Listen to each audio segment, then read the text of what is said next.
Hello viewers and students, this is lecture 2 of the strength of material series and it is part B of that series.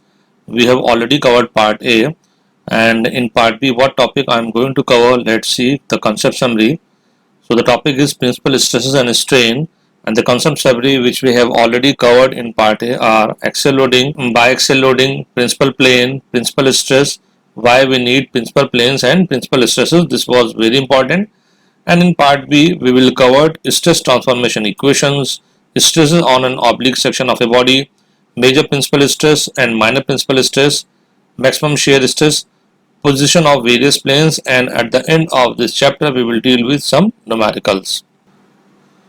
So, beginning with the stress transformation equation, as the name suggests, it is an equation which transforms from one plane to another. It's a general equation through which you can change the angle theta and the stress will be transformed from one plane to another plane. Now we are considering here by stresses on an oblique section of a body subjected to a direct stresses in perpendicular directions accompanied by a simple shear, and this can also be in short said as biaxial stress system with shear. So this can also be said as biaxial stress system with shear. Now this element I am considering, this can be said as cross section of any body, and this is an element, a rectangular element, and in this element sigma x sigma y has been acted, and these two stresses are positive and tensile away from the body, and on this element all the faces on this element shear stress being acted depending upon whether it is clockwise or anti-clockwise. The clockwise taken to be positive, we already know, and we have discussed in part A of this lecture, and there is minus tau xy which is anti-clockwise direction. Now we have taken an arbitrary plane at an angle theta measured from side BC on an x-axis and in clockwise direction, and on this arbitrary plane we have considered two stress sigma n and sigma t. Since we do not know what type of stresses are present, so we assume that there will be two stresses sigma n and sigma t are present, and we made equation accordingly. And what we have to do, we have to find sigma n and sigma t, general equation of sigma n and general equation of sigma t, and you can also find resultant of sigma n and t, which is sigma r. So this is what we intended to find, and if the plane varies with respect to the theta, then sigma n and sigma t will also vary with respect to theta. One key important thing which we have to angle through which the plane is being measured. So in my case I have measured from x-axis, this is x-axis, and in clockwise direction. So my equation will be accordingly, in this case my equation will be adjusted accordingly. So in my equation the theta measured is from x-axis in clockwise direction. There are different books in which you will find that the plane is measured from either x-axis or y-axis. So depending upon that condition, those stresses equation will change. So you need to see that. Also you don't have to confuse if the plane is measured from whether x-axis or it is measured from y-axis. So first you have to see what diagram you are considering, and your equation will be according to that diagram. And if the question is not given as per your liking, as per your diagram, then you have to first convert your question, general question, as per your liking, or you can say as per your diagram. So this thing is very important before beginning the analysis of this biaxial system with shear or finding the general equation of sigma n and sigma t. Now we all know that sign convention we have already considered, and what sign convention we have considered, that clockwise is taken to be positive like this, and you can see plus tau xy, and plus on the face of AB and on the face of sigma x here is plus tau xy is clockwise, and minus tau xy at sigma y is anti-clockwise. So the green is anti-clockwise and the blue is clockwise. Now stresses on an oblique section of a body, and this is a cut section of that plane which we have already considered ABC. So this is the cut section of that plane, and you can see the important thing which I wanted to show in this section is unit thickness, and the thickness of this plane inside my screen or inside the plane of paper is unit. So this we are assuming, and this we are taking to simplify our equations, and how we are going to simplify we will see in the coming slide. So first you have to consider that the thickness of this element which we have considered is unit. It may be 1 mm, it may be 1 meter, it may be 1 centimeter. So we are considering unit thickness. and again on the face AC sigma x as well as plus tau xy is acting, and on face BC sigma y and minus tau xy is acting, and we wanted to find what is happening here. So we do not, so since we do not know what type of stresses are present, so we arbitrarily assume sigma n and sigma t or tau. So we wanted to know what effects of sigma x tau xy and sigma y minus tau xy are being created at this plane, because there are so many instances in engineering where the material not fail from surface but fail from bulk. So that's why we wanted to know what is happening, what type of stresses are being present on this plane. And since we do not know, again I am repeating, we assume that there is a perpendicular stress on the surface sigma n and tangential stress on the surface which is sigma t or tau. Now the forces on an oblique section of a body, as you can see, P1 equals to sigma x AC into 1, P2 equals to tau xy, P2 equals to tau xy AC into 1, P3 equals to sigma y BC into 1, P4 equals to tau xy BC into 1, Pn equals to sigma n AB into 1, P2 equals to tau AB into 1. And you must be wondering why I have multiplied by 1, and this the very obvious answer is that since we have considered this unit thickness, now we know that force equals to stress into area, and the area of this plane will be AC multiplied by this length, so this will be AC into length. And similarly the force P2 which is created, which is due to which shear force P2 is the shear force due to which shear stress being created, and the force P2 is given as shear stress tau xy multiplied by AC into 1. So why AC into 1? Because this side multiplied by this side. So this is a rectangle.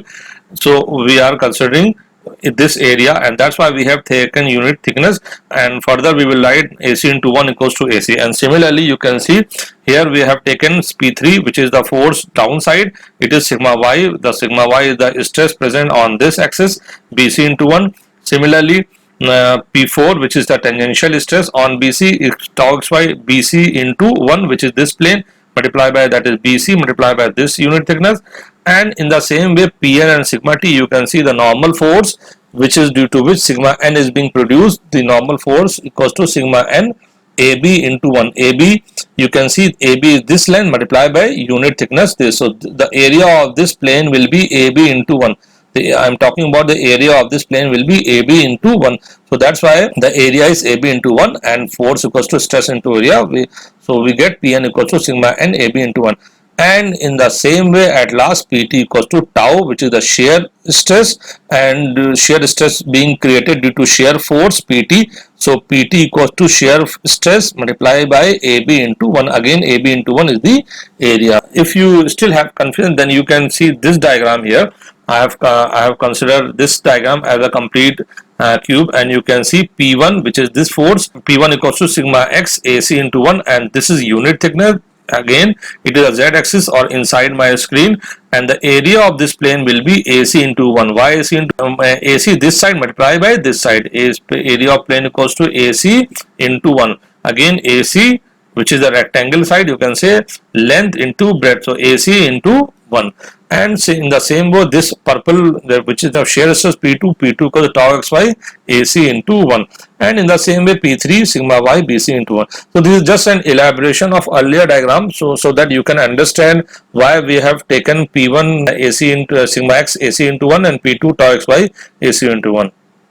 Now forces along section ABC can be extended further, and so we can calculate P1 can be written as sigma x AC into 1. The arrow sign shows that it is in left direction, so it is in this direction sigma x.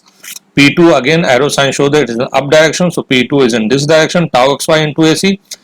P3 is sigma y into BC, you can see sigma y multiplied by this BC, so it is in the arrow is in down, so it is in downside. And at last P4 which is tau xy BC into 1, and in the right direction, so this is the shear on this BC. So 2 are direct stress and 2 perpendicular direct stress, and 2 are shear stress on both the faces AC and BC. Now resolving the forces, these P1, P2, P3 forces along the plane AB and perpendicular to the plane AB. Again, this is a triangle which is the same triangle which is the same triangular element which we have considered earlier, ABC. It is the same triangle ABC, or you can see it is the same triangle ABC. So I have considered the same force. So what I have done here, I have to the face AB, and there are two more forces, Pn, which is the normal force to the plane AB, due to which sigma n is being created, and Pt is tangential force to the plane AB, due to which sigma t is being created. Now, since we all know that P1 is in left direction, P2 is upside, P3 is downside, and P4 is right side, so accordingly we have taken the component of this P1 along and perpendicular direction in a way as we do in mechanics, that is P1, one component is in cos side and one component is of sine. So P1 cos theta is being taken here and P1 sin theta is taken here. Similarly for P2, this is cos and this is sine, so P2 sin theta and P2 cos theta. And in the same way, P3 you can write here P3 as two components of these two forces, which is P3 cos theta, so this is theta, and P3 sin theta. Same way, P4 you can write P4 sin theta and P4 cos theta. One more thing, since this is the perpendicular normal stress in this direction, so we have considered Pn, which is the force or it is the responsible force for sigma n. So Pn is the responsible force due to sigma n. So I am considering Pn plus P2 cos theta plus P4 sin theta with respect to their desired direction. And similarly, since we have assumed that sigma t is in this direction, so Pt, which is the tangential force and which is responsible for sigma t tangential or tau stress, so Pt is in this direction, so Pt plus P4 cos theta plus P3 sin theta. And if you are still confused, then you can see this diagram. So tau has been created in this direction and sigma n, so Pn is being created, is been assumed in this direction. So if you wanted to see, you can see Pn is being assumed in this direction and Pt is being assumed in this direction. And now what we have to do, since the whole element is in equilibrium, neither it is moving upside, downside, nor it is rotating, so as per Newton's law, all the forces along these brown lines are in equilibrium. So what we do, we will balance all these forces, opposite forces, and we will form an equilibrium, and that's what we have done. Equilibrium equation resolving the forces perpendicular to the section AB. So what we done, Pn plus P2 cos theta plus P4 sin theta equals to P1 sin theta plus P3 cos theta. You can see here in this equation Pt plus P4 cos theta plus P3 sin theta is being equated to P1 cos theta plus P2 sin theta, and similarly along this equation, so what we get, first we have calculated Pn, and Pn we get P1 sin theta plus P3 cos theta minus P2 cos theta minus P4 sin theta, and similarly for Pt we get P1 cos theta plus P2 sin theta minus P4 cos theta and minus P3 sin theta. So first we have equated and then we have form the equation for Pn and Pt, and we wanted to calculate sigma n and sigma t, that's why we are forming the equation for Pn and Pt. And you can see, putting the value of P1, which we have already, we know that P1 equals to sigma x into AC, P2 equals to sigma tau xy into AC, and P3 equals to sigma y into BC, and P4 here is sigma y into BC, P4 here is tau xy into BC. And if you are still not know what, where, how this P1 P2 I have written, you can see this equation. P1 equals sigma x into AC, P2 equals to tau xy into AC, and P3 equals to sigma y into BC, and P4 equals to sigma x into BC. So equation 1, 2, 3, 4. So values from P1 of P1, P2 and P3 and P4 is being put from equation number 1, 2 and 3 and 4 in this equation. So we finally get Pn of this equation, and for the Pt we get this equation. Now we wanted to calculate, as we have already know, we wanted to know what the normal stress along the AB and tangential stress normal stress along the AB and tangential stress along the AB. So sigma n equals to Pn upon AB, and AB is the area, since thickness is taken to be unit, so AB into 1 is AB. So Pn upon AB equals to sigma x, putting the value of sigma x which we have earlier derived, divided by AB, rearranging terms and using trigonometrical identities, and finally we solve for sigma n, which is our equation number 5, and we get this equation sigma n equals to sigma x plus y by 2 minus sigma x minus sigma y by 2 cos 2 theta minus tau xy sine 2 theta, and this is the same equation. So I have shown the triangle here, the elemental triangle which we are considering, and this is sigma what we wanted to calculate, and this is the general equation of sigma n. And you can see the sigma n is dependent on sigma x, sigma y, tau xy and theta of the that is the angle of the plane which we have taken. So theta is the angle of the plane, so the plane which we have already taken. So if sigma x, sigma y are and tau xy are constants which normally don't change if we apply sigma x, sigma y and tau xy, then these are almost constant, so they don't change in with one element. So you can see the sigma n is a function of theta, that is the angle of the plane. As the angle of the plane changes, sigma n also changes. So this is very important. Sigma n is the function of angle of the plane. Now to calculate maximum shear stress, we know that the shear stress or tensile stress is given, which the equation which we have already derived in equation number 6, which is given as tau equals to sigma x minus sigma y by 2 into sine 2 theta minus tau xy into cos 2 theta. And mathematically the condition for maxima minima is d tau upon d theta equals to 0. And since shear stress tau is the function of theta, so we should differentiate shear stress with respect to theta so that we can get the maximum and minimum value of shear stress. And after differentiating the same equation, we get this equation. Finally solving it, and we get 10 theta 2 theta s equals to sigma y minus sigma x upon 2 tau. Now theta s is the angle of that plane where shear stress is maximum.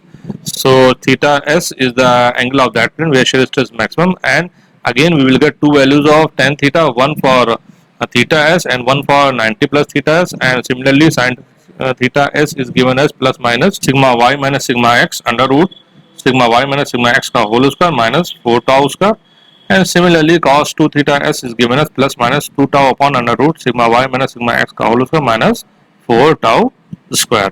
So we will put this cos 2 theta, the value of sin 2 theta s and cos 2 theta s in this equation, tau equals to sigma x minus sigma y by 2 sin 2 theta minus tau xy cos 2 theta. So we put the value of sin 2 theta s and cos 2 theta s in this equation, and we get this value of sigma x, and this is the value expression for maximum shear stress plus minus under root sigma x minus sigma y by 2 ka whole square plus tau square xy.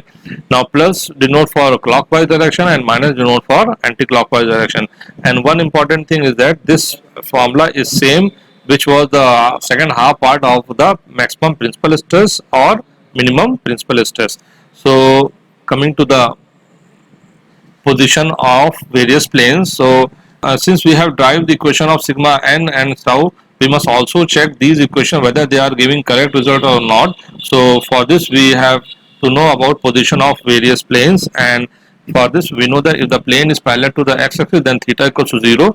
Putting the value of theta equals to 0 in equation number 5, which is the expression of sigma n normal stress, and we know that sin 0 equals to 0 and cos 0 equals to 1.